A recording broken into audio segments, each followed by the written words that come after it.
Hello YouTube. I've just zoomed in on the camera, so hopefully this won't be too blurry. At the moment I have two A6 and they have their 6-inch duct going over the fan into a cardboard box,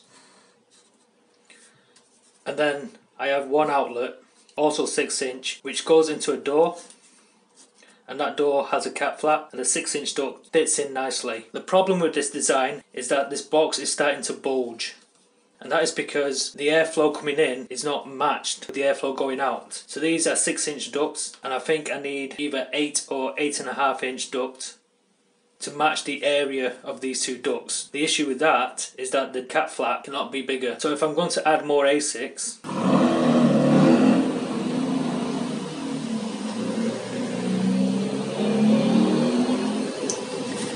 I might need to add an inline fan. But if I'm adding 6 A6, a 6-inch inline fan won't have the right amount of airflow. I think I need 2,500 cubic meters per hour. I'll add the CFM on the screen. So having many A6 into one small hole will not work, even if I add an extra inline fan. So the next idea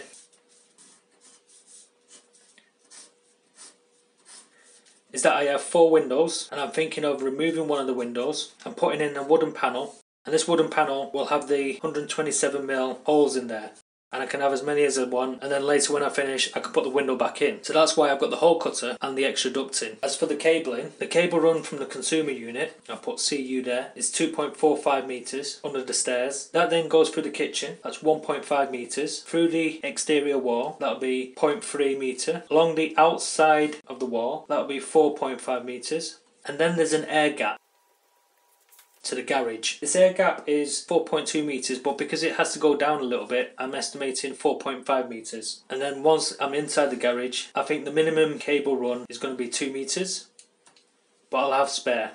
I have 2 cables that I can use. I've got a 10-meter cable. This one is triple insulated. The diameter of the cable is 4mm, which has a cross-sectional area of 12.5mm. But I think it's actually less, because what I should do is measure the cores separately. So you have a center core, 2 cores here, another 2 here, and another 2 here. I might be able to draw that a bit better.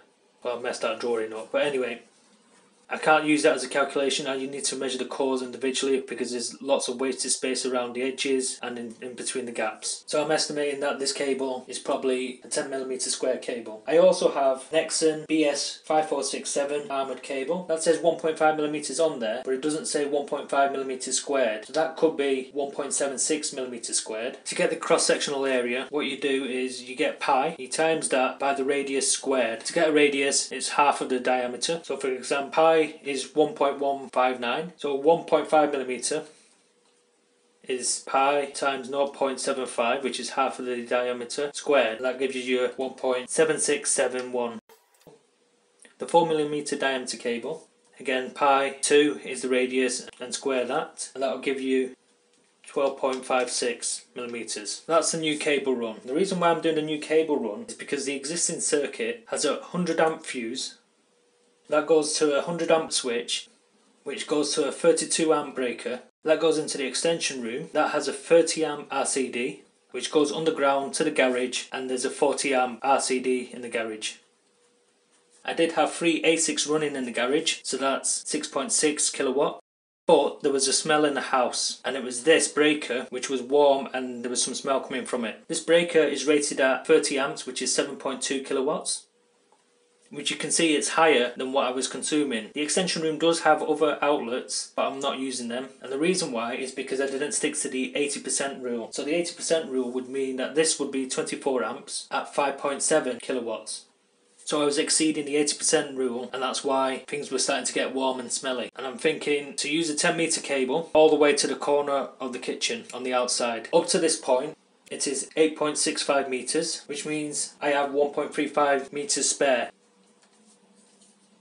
And I don't think I'll actually have that spare, because a cable has a bend radius. You can't bend a thick cable 90 degrees like that. It has to be a curve. So the extra 1.35 meters will curve out like this into the kitchen and then through the wall and then curve again. It's going to look ugly, but that is only because of the bend radius of the cable. I'm not going to drill a new hole which is diagonal to reduce the bend radius. I'm just using the existing hole. So the new circuit has a 45 amp breaker coming out of the existing consumer unit. 45 amps is 10.8 kilowatts.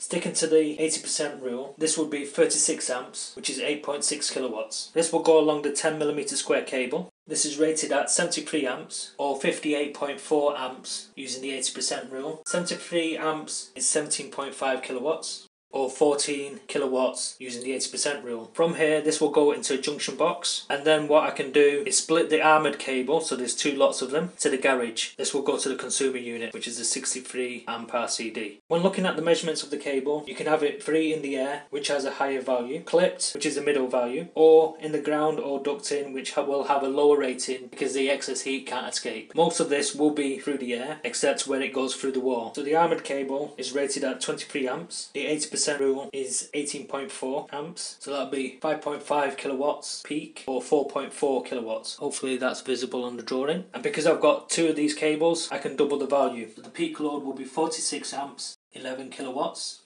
and using the 80% rule, this is 36.8 amps, which is 8.8 kilowatts. So the weakest link here is a 45 amp breaker in the consumer unit. The rest of the circuit specification exceeds what the breaker can handle. As I previously mentioned, the consumer unit has a 63 amp RCD, 32 amp breaker, 16 amp breaker and a 6 amp breaker, which I'm not using. The 63 amp breaker, which is 50.4 amps at the 80% load, is 15 kilowatts or 12 kilowatts at the 80% load. The 32 amp breaker is 25.6 amps at the 80% load, which is 6.1 kilowatts, and the 32 amp is 7.6 kilowatts. And finally, the 16 amp breaker is 12.3 amps at the 80% load. That's 3 kilowatts, and the peak value is 3.8 kilowatts. By sticking to only these 2 breakers, that will give me 48 amps, that's 11.5 kilowatts. And using the 80% rule, that's 37.9 amps, and that's 9 kilowatts. So I need to be careful not to exceed the 45 amp breaker, as that is the weakest link. So that's my plans. If you think I shouldn't be doing this and I should be getting a professional electrician, let me know in the comments. But I think I can do this. All my maths are there, it all makes sense to me. If you've liked this video and found anything useful, leave a thumbs up. If you haven't done already, please subscribe and click on the bell for more notifications. And could you also like my Facebook page? And I'll see you next time.